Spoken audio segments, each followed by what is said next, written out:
Olá, sejam todos bem-vindos a este canal denominado de Momentos de Reflexão. Nosso tema de hoje será Fora da caridade não há salvação. Mas, primeiro, vamos à vinheta deste canal que dá o tom de sua natureza.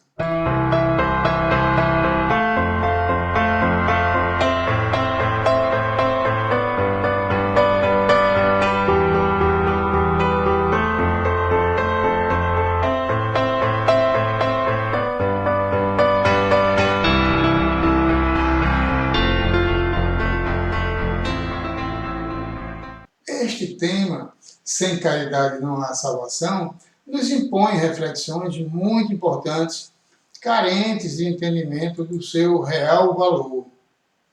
Essa máxima, portanto, tem um forte apelo para a humanidade se conduzir fraternalmente, o que representa para todos nós, individualmente, uma parcela de responsabilidade no hasteamento dessa bandeira, para que essa máxima ensinada pelo Cristo seja o estandarte dos cristãos comprometidos com a sua prática e divulgação, pela via do comportamento e do exemplo, para influenciar a boa prática e conectar no restante esse sentimento de renovação, de solidariedade, de fraternidade entre os irmãos.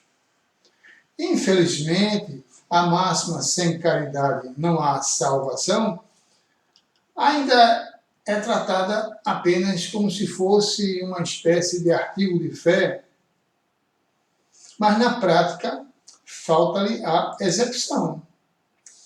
Atualmente estamos vivenciando um momento pandêmico de grandes proporções. Estamos vivenciando a maior crise sanitária deste século. Milhões de pessoas já perderam suas vidas, milhões de famílias ainda choram a perda de seus entes queridos. Diariamente, são milhares de pessoas que perdem suas vidas. Os hospitais continuam com suas capacidades operacionais perto da exaustão. No campo econômico, empresas fecham suas portas, resultando em demissão de seus colaboradores.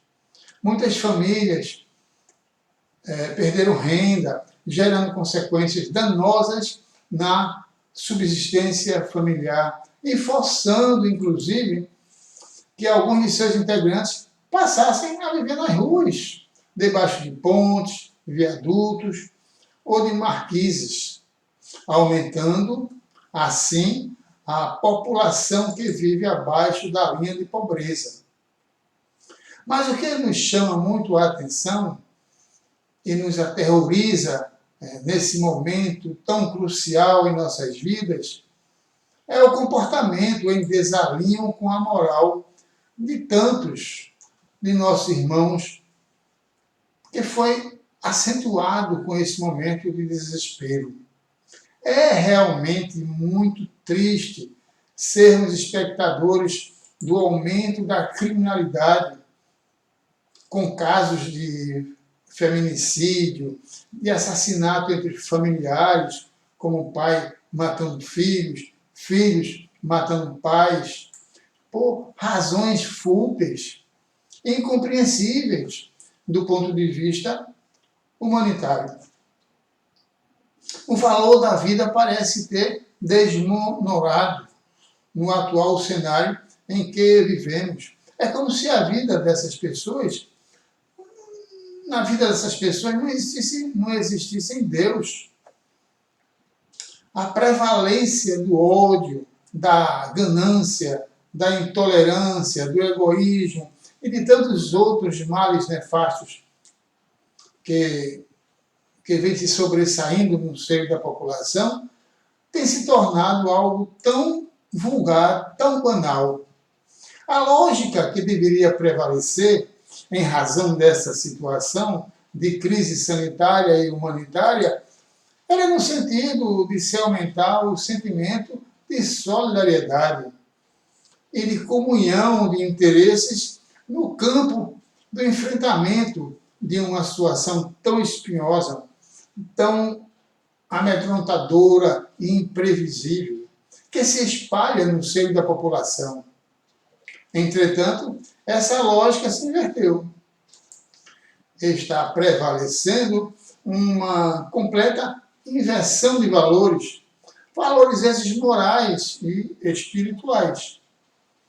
Onde está a centelha de amor, junto com suas sementes, que foi depositada por Deus no fundo dos corações dos homens, para florescer em benefício do bem universal?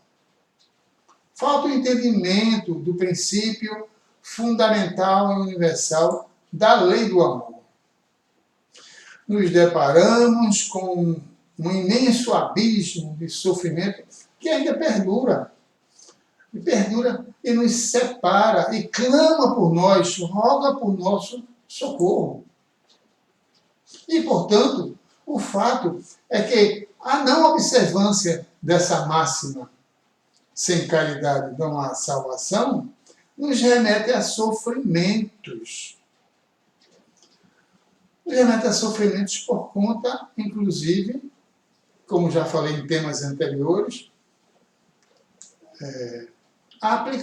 pela aplicação da lei de causa e efeito, que é uma lei divina.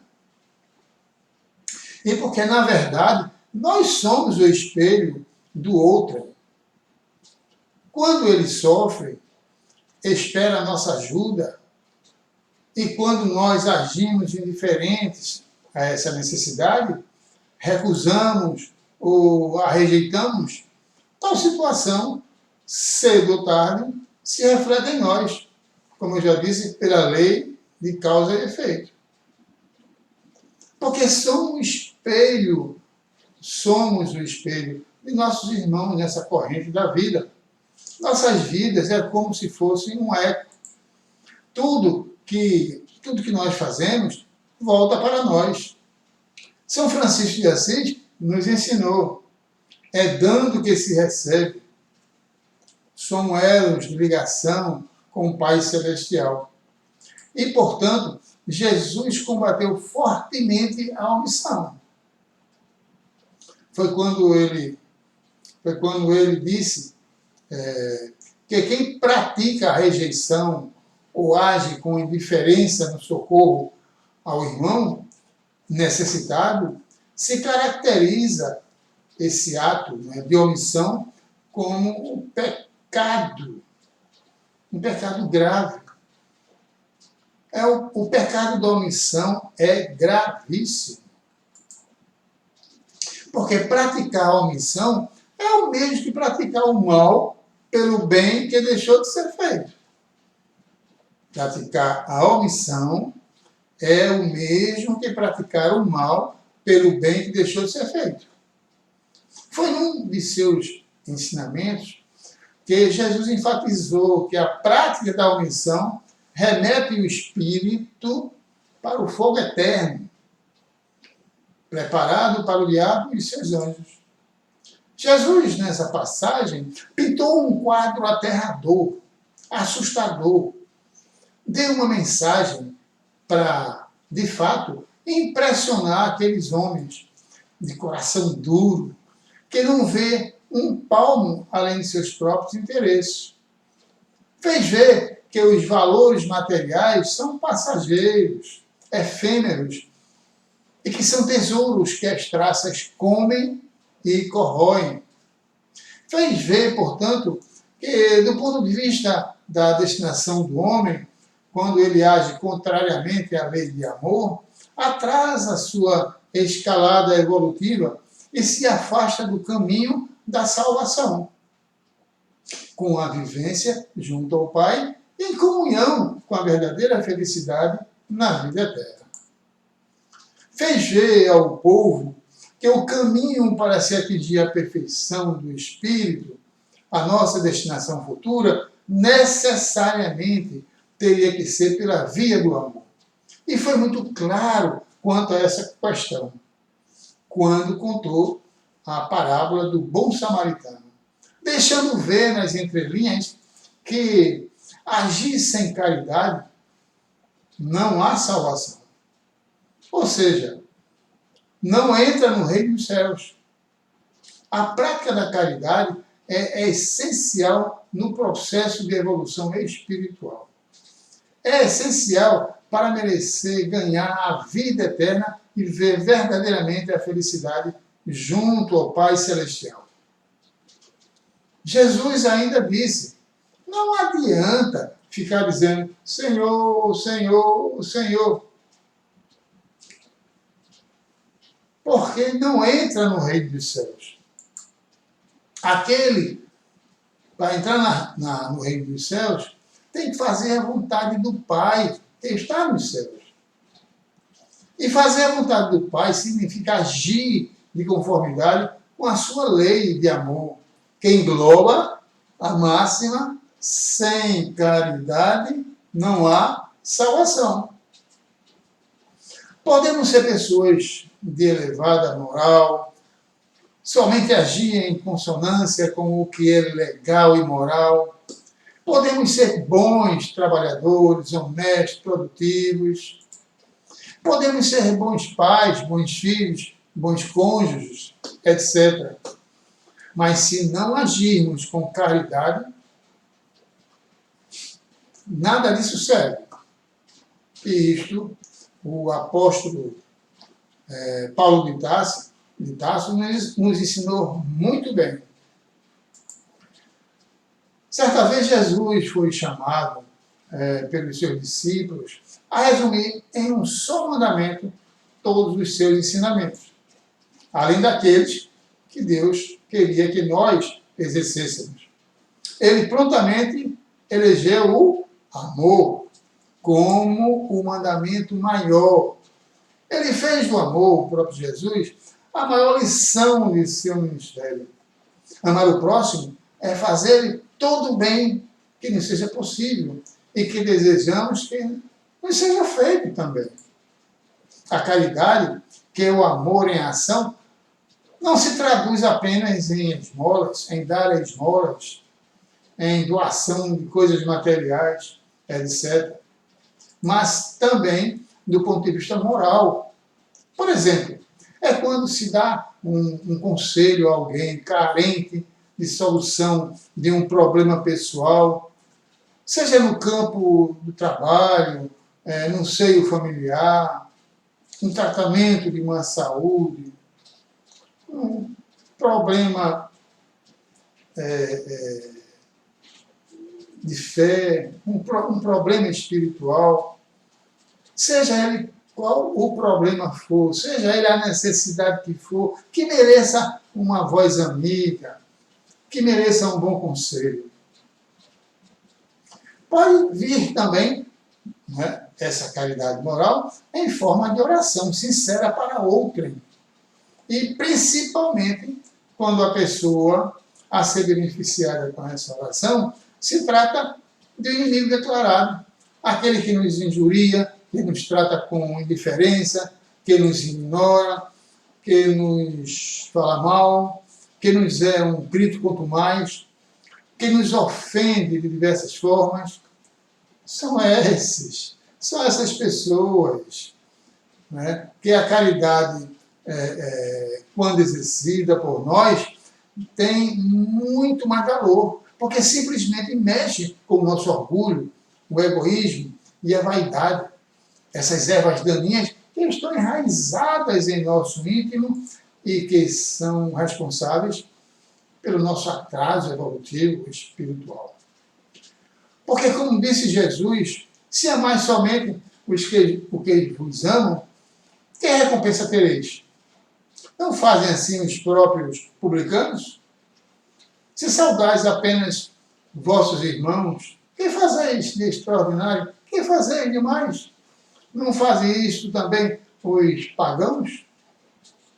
Nós temos uma tendência muito forte de elogiarmos e tratarmos bem aqueles que nos são simpáticos, aqueles com os quais convivemos em harmonia, aqueles que nos são agradáveis e não nos aborrecem e não nos causam constrangimento. Mas o verdadeiro amor ao próximo não escolhe a quem devemos ajudar. Por exemplo, o samaritano, quando viu aquele quadro do homem caído, naquela parábola do bom samaritano, que eu me referi logo atrás, o homem que tinha sido atacado por ladrões no deserto e o deixou semi-morto, e que ficou numa situação difícil, e nessa ocasião em que ele precisava mais de ajuda, passou um sacerdote e passou um levita depois, logo em seguida, observaram aquele quadro e foram embora. Não se aproximaram. Vale salientar que tanto o sacerdote quanto o levita, comparando com a religião católica, é como se fosse um sacristão. Os dois são operadores, não é? Da lei. Eles, segundo a parábola, da forma como eles estavam passando por aquele local, eles estavam vindo de Jerusalém. Provavelmente tinham acabado, né, de trabalhar num culto. Conhecendo a lei de Deus, como é que essas pessoas deixam um irmão morrer sem dar a mínima assistência? Né? Entretanto, Jesus, nessa parábola, disse que quando eles foram embora, logo em seguida passou um samaritano.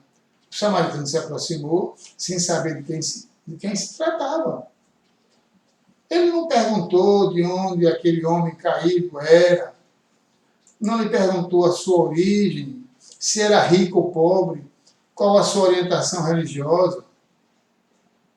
Aliás, como os ladrões roubaram até as vestimentas daquele cidadão, não dava como identificar, né? Porque às vezes com a vestimenta dá pelo menos para se ter uma ideia, naquela época, claro, de onde a pessoa seria, que tipo de povo ele pertencia. E ele poderia ser, por exemplo, um fariseu, que tinha ódio declarado com os samaritanos. O samaritano não se preocupou de forma nenhuma em procurar saber quem era aquele homem. Afinal, somos todos irmãos, filhos de um mesmo pai. E esse amor desinteressado é o que nos aproxima de Deus e nos remete à felicidade futura, onde se vive a verdadeira felicidade na eternidade. Portanto, meus irmãos, que sejamos grandiosos em amar o próximo, praticando a verdadeira caridade, a caridade desinteressada em toda a sua plenitude e extensão, sempre que a necessidade se apresente, porque sem caridade não há salvação. É através de nossas ações, as ações que nós fazemos para o bem universal, são as ações que nós realizamos, que se enquadram dentro da harmonia universal, é que nos remete para uma vida futura tal qual nós agimos aqui.